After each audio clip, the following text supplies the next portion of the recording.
Have you ever wondered why your manifestations fall flat? Why the vision board stays just a dream and affirmations echo into the void? What if the problem isn't your belief, but the frequency you're unknowingly operating from? In this video, we unravel an ancient secret, a forgotten code buried deep within your energetic field. A hidden switch that determines whether your desires flow towards you or away from you. This isn't just about wishing, scripting, or visualizing. It's about quantum alignment, emotional clarity, and spiritual surrender. You're about to embark on a journey beyond the surface, into the very core of manifestation, where desire meets energy and consciousness shapes reality. Stay with me. What you'll discover today could finally unlock what's always been yours. Long before the term manifestation ever surfaced in modern self-help, ancient mystics, sages, and alchemists understood this truth. Reality is not fixed, it's malleable, shaped not by circumstance, but by consciousness. In ancient Egypt, initiates of the Hermetic schools studied the Kabbalion, which whispered of the law of vibration, as within, so without. In Vedic philosophy, the Upanishads taught that Atman, the inner self, is not separate from Brahman, the source of all reality. Mystics across Tibet, Persia, and Atlantis worked not with vision boards, but with vibrational resonance, sacred emotion, and surrender to the universal flow. They knew, to shape reality, one must first align with it, not through force, but through frequency. What we call manifestation today, they once called inner alchemy.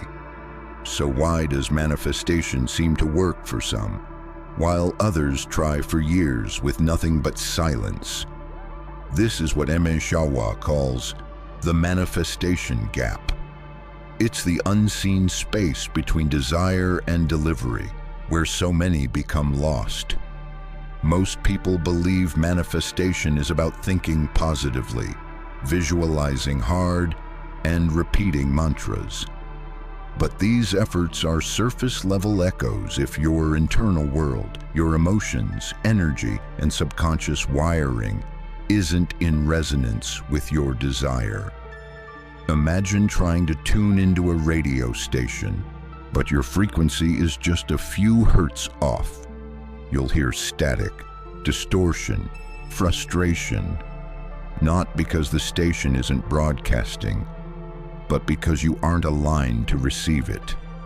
The switch, then, is not found in the mind, but in the integration of your emotional body with quantum potential.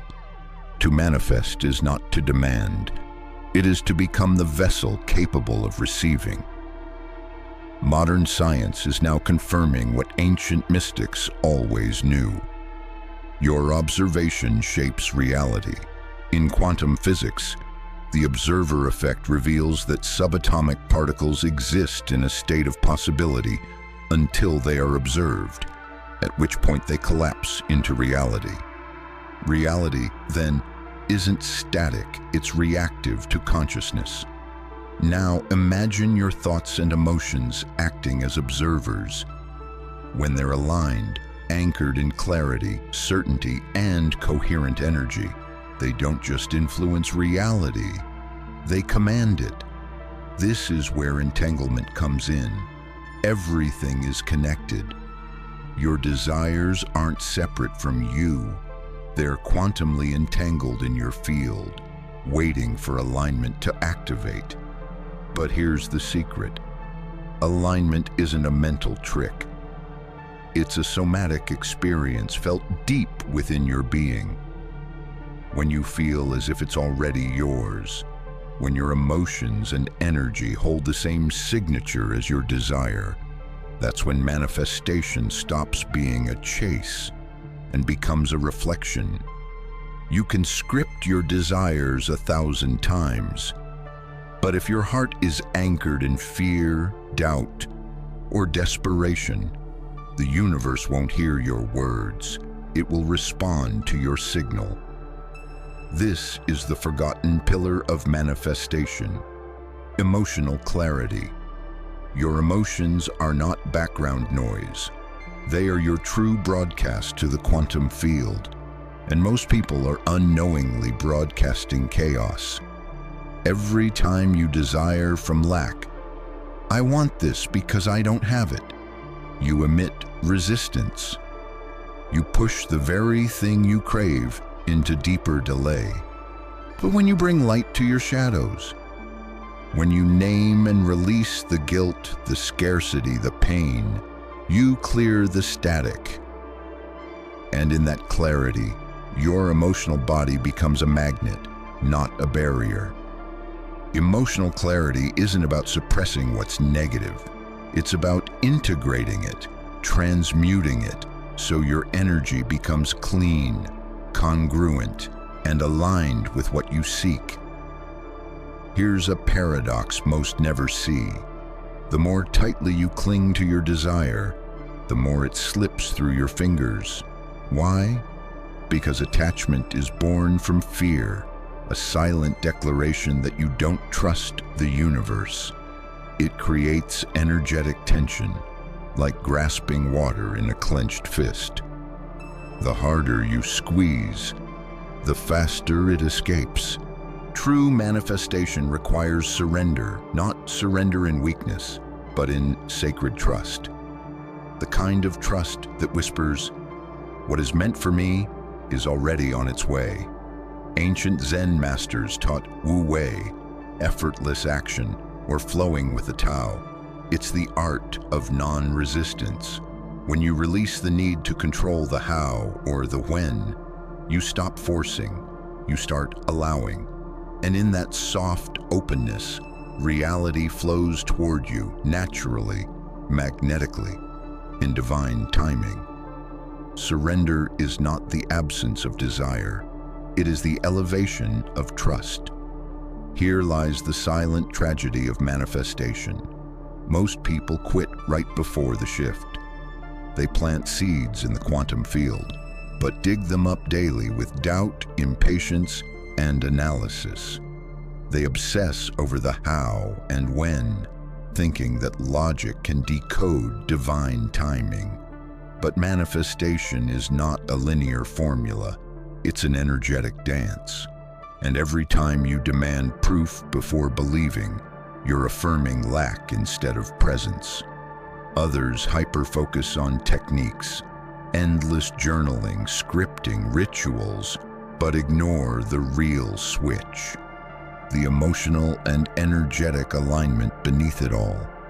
They speak affirmations with their lips, while their subconscious screams, "I'm unworthy." This dissonance fractures their signal, so they quit, not because manifestation doesn't work, but because they never truly aligned.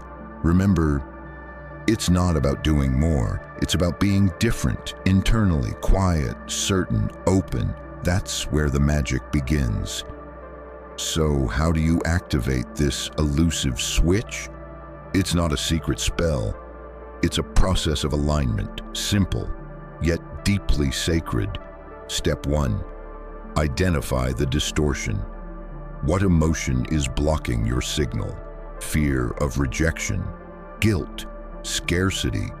You must bring awareness to what you've unconsciously carried. Step 2. Release the resistance. This isn't about forcing positivity. It's about feeling fully, then transmuting, journaling, breathwork, somatic healing. These are not trends, but tools of recalibration. Step 3. Tune your vibration. Visualize not just with your mind, but with your entire nervous system. What does it feel like to already have it? Dwell there, live there. Step 4. Surrender with trust. Stop micromanaging the cosmos. You've planted the seed. Now become the fertile ground. This quantum energetic emotional framework doesn't manifest for you. It transforms you into the version of yourself who naturally receives what once felt out of reach. So now you see, manifestation was never broken.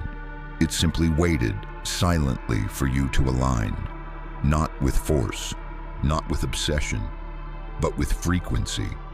When your emotions become congruent with your vision, when your energy resonates like a tuning fork struck in divine harmony, you don't chase desires, you embody them. This is the sacred switch Mshawa revealed, not a method to get, but a path to become. So ask yourself now, what signal are you sending? The universe is listening.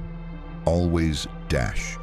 And when your inner world finally matches the life you seek, reality will have no choice but to mirror it back. If this awakened something within you, subscribe, like, and share this with a fellow seeker. Your journey has just begun.